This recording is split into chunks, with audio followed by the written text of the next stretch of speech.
When a certain demographic can't understand something, the conclusions they reach are off the chart. Welcome to World of Batshit. The night sky. A source of wonder and timekeeping to our ancient ancestors, it was their window on the cosmos around them, and is ours too. The ancients, just like us, could see 5 planets with the naked eye: Mercury, Venus, Mars, Jupiter and Saturn. The last 400 years of optics-driven astronomy has revealed more and more about these objects, as well as revealing Uranus, Neptune and countless other smaller objects in our solar system. So surely nobody could be dumb enough to claim that planets don't exist, could they? Here's one. The video title promises to explain observatories, and he thinks Saturn is no bigger than a car, which already presents a paradox with the claim that planets don't exist. Who is this man? He's a flat Earth conspiracy nut with a channel called Stars Are Souls, so for the purposes of this video we'll be needing a suitable moniker for brevity. Abbreviating to SAS doesn't seem suitable, it just sounds way too impressive. I'm sure I'll think of something. Anyway, what does Mr. Arseholes have for us? Well, to start with, there is apparently some sense of urgency to his presentation. But I want to put it out there before they shut down the internet. Yes, that's right. The ever-ominous, faceless and nameless they are going to shut down the internet because someone thinks the planets aren't real. Oh, won't somebody please think of the children? Despite Mr. Arsehole's exposure of the global conspiracy, it seems that Cancerman and Co. must be having some technical difficulties shutting down the internet, because in the near 5 months since his video was posted, the internet has been and remains fully functional. Mr. Arseholes begins his exposure of fake planets by claiming an official admittance in relation to Pluto. And when they could no longer hold up the lie anymore, then they said, well, you know what, it doesn't exist. Anyway, I'm going to do a whole video on that. Sadly for him, they didn't say Pluto doesn't exist at all. The IAU changed its classification after much debate from planet to dwarf planet after the discovery of larger Kuiper Belt objects such as Eris, and a lack of consensus as to whether those objects should be regarded as planets. As a result, the term planet was given a clear definition. A planet must orbit the Sun, and by the Sun we mean the barycenter of the solar system. It must have enough mass that its gravity pulls it into a state of hydrostatic equilibrium, with the effect of it having a rounded shape. And it must have cleared the neighbourhood of its orbit by being gravitationally dominant. It is this last point in particular that distinguishes a planet from a dwarf planet. The asteroid Ceres is also classified as a dwarf planet, but it has not cleared the neighbourhood of its orbit. It orbits the Sun in the asteroid belt, along with many other asteroids. Pluto is similar. It is part of the Kuiper Belt. Mr. Arseholes might like to note at this point that that doesn't mean that Pluto doesn't exist, particularly bearing in mind that he plans to do an entire video on Pluto not existing, which could well turn out to be a complete waste of time. He moves on to Mars, apparently wanting you to think that Mars also doesn't exist because, well, I'll just let him explain his reasoning. They're supposed to have a man on Mars soon, back in the 1960s. They didn't even go to the moon. So how can they plan on going to Mars? And then they said in the 1970s, we'll have a man on Mars. Never happened. 1980s, never happened. 1990s, never happened. Okay? Going all the way down into the 2000s. A man on Mars, right? It never happened, right? And they keep pushing the fucking date back. So every time, they pump it, they hype us up with these dreams, and then they pull away and say, okay, another 25 years. Keep sending us some money. Right? So, anyways, I'm going to talk about that in a separate video. What Mr. Arseholes has failed to consider is that unmanned missions have been sent to Mars with a success rate of just over 50%. He might also like to consider that NASA isn't the only space agency in the world. There are more factors to consider when planning space missions than whether the target object actually exists. You can't go anywhere if you can't solve the engineering problems involved. Getting men to Mars will involve spending many months in space, which means you need to be able to build a craft with enough fuel to be able to get there in a reasonable time frame. enough food and water to sustain the astronauts, ways of dealing with and recycling human waste, ways of shielding said astronauts from the exposure to radiation, such that they're still in useful health on arrival. Then you have to figure out ways of getting a craft that heavy onto the surface safely, ways of sustaining the astronauts on the surface, and, unless you want it to be a one-way trip, enough fuel and rocketry to be able to take off again, and return to Earth. That doesn't mean that Mars doesn't exist, particularly when you can step outside and look at it for yourself, as people have been able to do since the dawn of humanity. It is at this point that Mr. Arsehole gets onto the main event of his video, Saturn. So without further ado, let's see what evidence he has gathered that enables him to conclude that Saturn doesn't exist, or, Now, it is interesting how in a lot of these photos, the sun is, and now this is by NASA.gov, the sun is on your right-hand side, but somehow you can still see the dark side of Saturn. Go figure, right? Ironically enough, had Mr. Arsehole practiced what he preaches and gone and figured, he might have figured out that what he thinks is some intractable problem, indicative of incompetence on the part of the supposed image fakers, isn't a problem at all. Unfortunately, he seems to be too busy assuming that all shadowed areas in space are obliged to be pitch black. If only there was something in the vicinity of the planet that could reflect light back onto its night side. Oh wait, there is! The rings.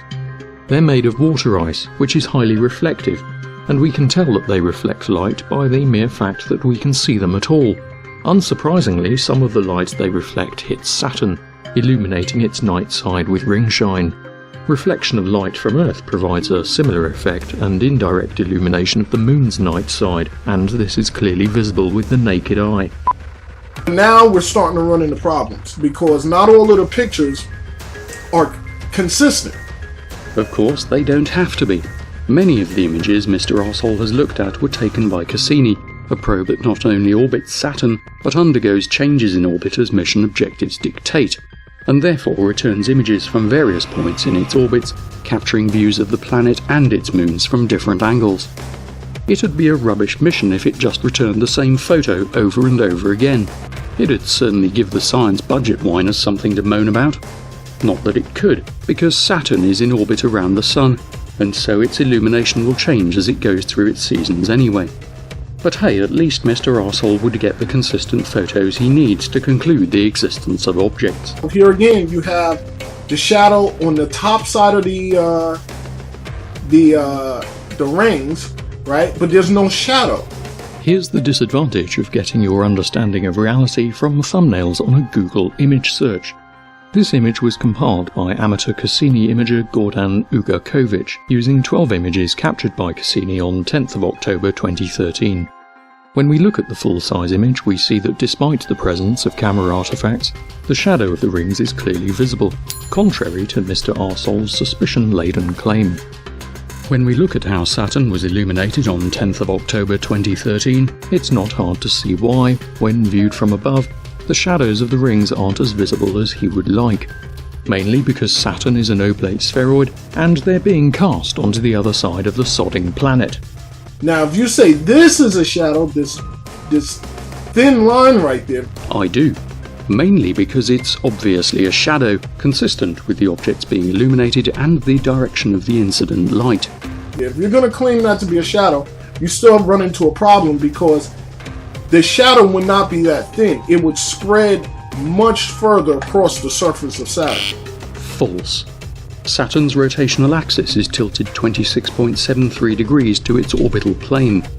As it orbits the Sun, from Earth's vantage point, the rings may appear to obscure Saturn's northern hemisphere or its southern hemisphere, or anywhere in between, being difficult to see when edge on. This is NASA.gov now. This wouldn't be such a thin line.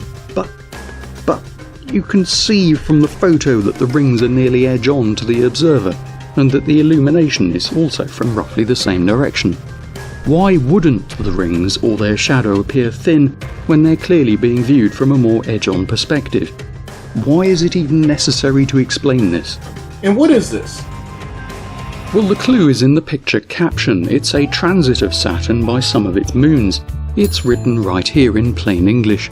The two larger circles that Mr. Arsehole can see are Titan and its shadow being cast onto Saturn. And how did I find this out? Simple really, I just clicked through to the source article from JPL, which explains the image and what you can see in it.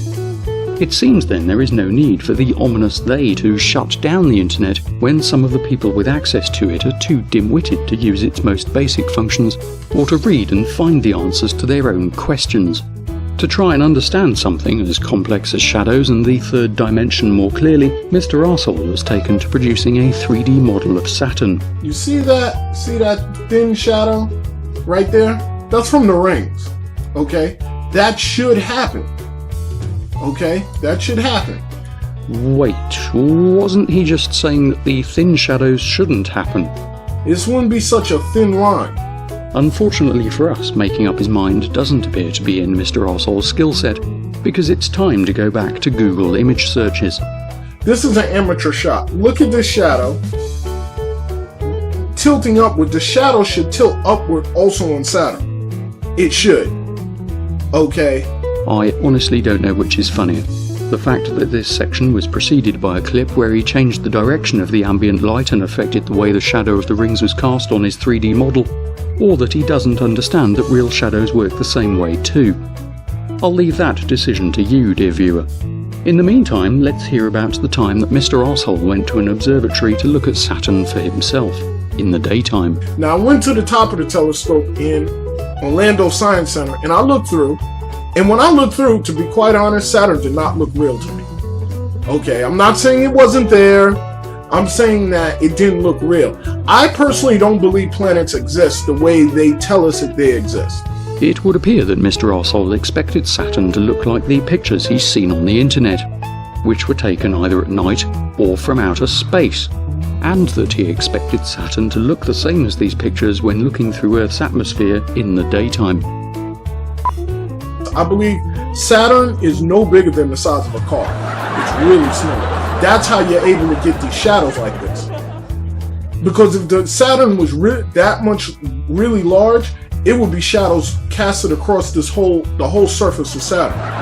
Given that he has previously demonstrated using a 3D model which was neither the size of a car nor the size of a planet, that the angle of incident light is what affects the appearance of the shadows of Saturn's rings, it is something of a mystery as to why he thinks the size of the planet is relevant.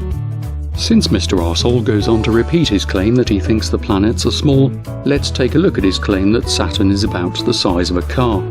Let's use a representative car length and say that Saturn is 5 meters in diameter. At its closest to Earth, it has an angular diameter of 20.1 arcseconds, or 0.00558 degrees. Using the same simple trig we've seen before, if we crunch the numbers, we find that Mr. Arsehole's car-sized Saturn is 51.3 kilometers away. Were this correct, Saturn would be orbiting Earth within the mesosphere. It must have done so since ancient times when mankind first noticed it traversing the sky. It must also do so without suffering any measurable speed or altitude loss due to drag from the atmosphere, even though the ISS, orbiting some 8 times higher, requires regular speed boosts to maintain its orbit as a result of drag. And I for one would love to know how Saturn's tenuous rings survived, not to mention how its 62 known moons orbit something the size of a car within Earth's atmosphere. This isn't looking very promising. I think the planets that you're looking at are actually little moons. Just like the moon we have up there, they're just moons, but this far away. That's all they are. Well, unfortunately for Cletus here, we've already established that his car-sized Saturn isn't that far away at all. And even if the planets were little moons, that wouldn't explain the phenomenon of retrograde motion, or why the planets are spheroidal at all. Why are the planets round, Desert File? Gravity, you fucking retard! Gravity! Thank you. Roundness of the planets is not the least of Mr. Arsehole's failures to understand reality, though. They're probably a little bit bigger than stars, but about the same size. But that's all a planet is, in my opinion. So planets which orbit stars are bigger than stars. I see. What this means, of course, is that, by his own reasoning, stars are probably smaller than cars. and the Sun produces all its heat and light in a package the size of a car. Well, since the Sun's angular diameter is known, were it 5 meters across, like Saturn in Cletus' conspiracy fantasy, it would be a little over 500 meters away.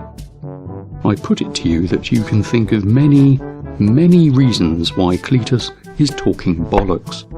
Anyone hoping for an explanation of this opinion is sadly out of luck, since it's time for another topic change, as he goes on to do nothing more than argue from his personal incredulity that Saturn has radio emissions, on the basis that when processed, they sound like something from a horror film.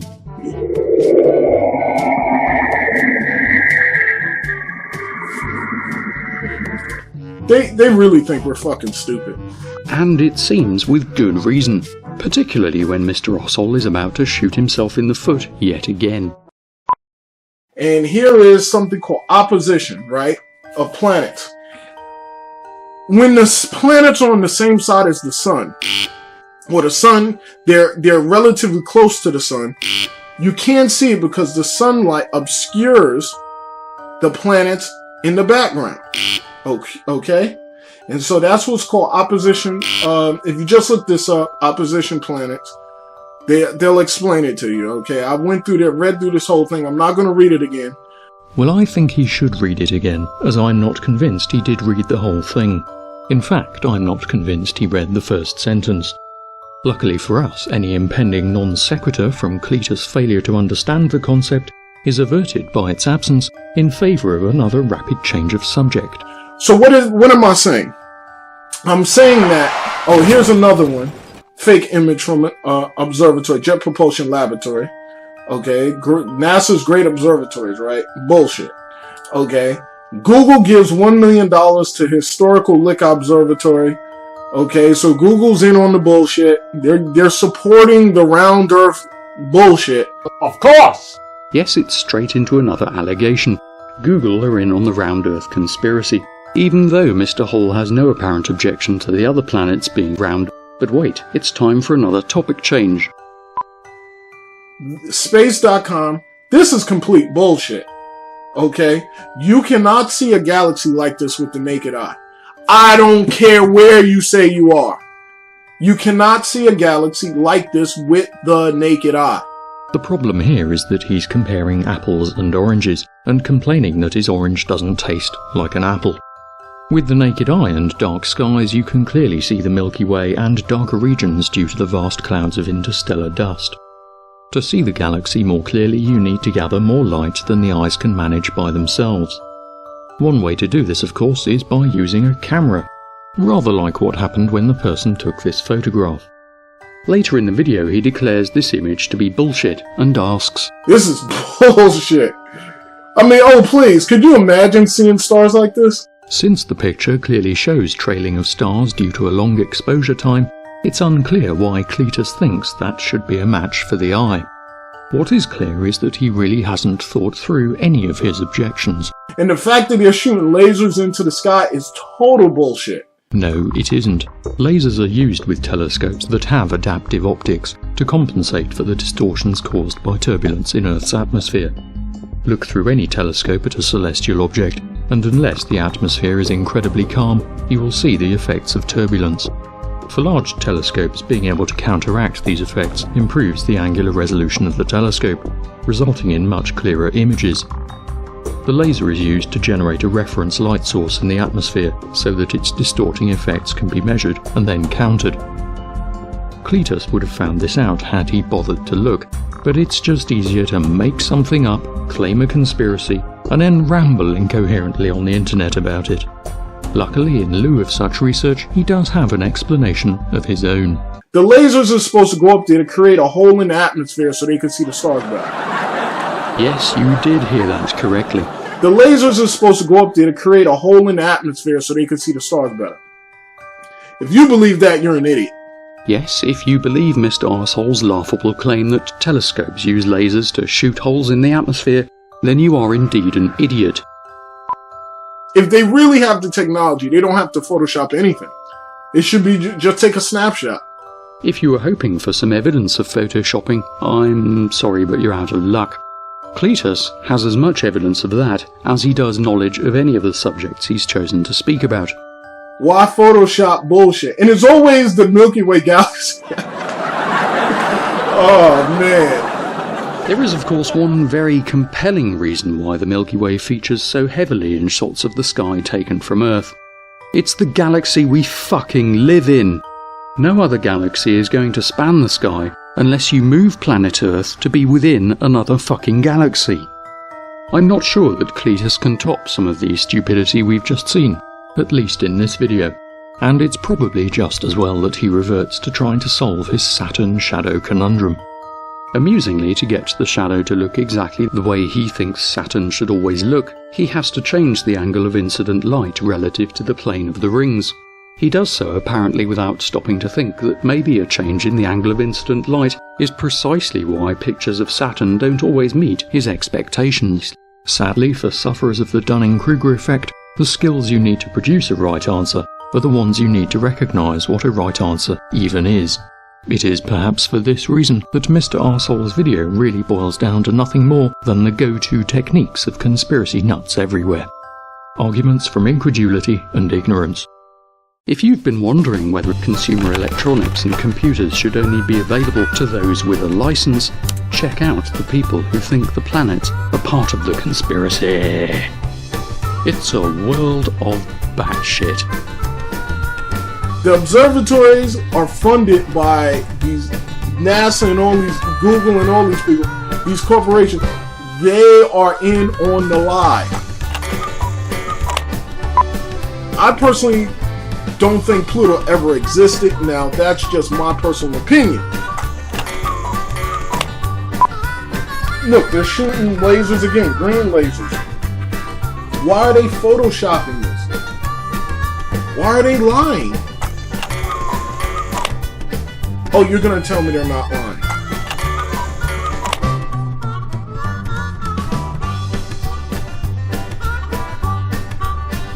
Where's the shadow?